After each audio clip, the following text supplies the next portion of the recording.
এটা কোনো সাধারণ চূড়া না, এটা আকাশের দিকে ওঠার এক স্থির প্রার্থনা।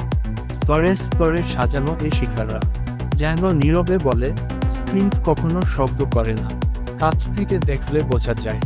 প্রতিটা লাইন ইচ্ছাকৃত, প্রতিটা অ্যাড পরিকল্পিত, আর প্রতিটা প্রপোর্শন এসেছে নলেজ থেকে, অনুমান থেকে না। এখানে সিমেন্ট শুধু সিমেন্ট না, এটা ইঞ্জিনিয়ারের ডিজাইন মিক্স, যেটা সাপকে ধরে রাখে, সময়কে চ্যালেঞ্জ করে, আর কাঠামোকে দেয় আত্মবিশ্বাস। এই কাজ রস্কেচে দাঁড়িয়েও নিজের ডিগনিটি হারায় না, কারণ এটা বানানো হয়েছে এক্সপিরিয়েন্স, হ্যান্ডস আর ডিপ আর্কিটেকচারাল রেসপেক্ট দিয়ে। ধর্মীয় স্থাপনা বিশ্বাসের জায়গা, সেখানে কম্প্রোমাইজের কোনো জায়গা নেই। ঘর, মসজিদ, মন্দির বা মনুমেন্টাল স্ট্রাকচার, আমরা শুধু নির্মাণ করি না, আমরা নির্মাণে অর্থ যোগ করি।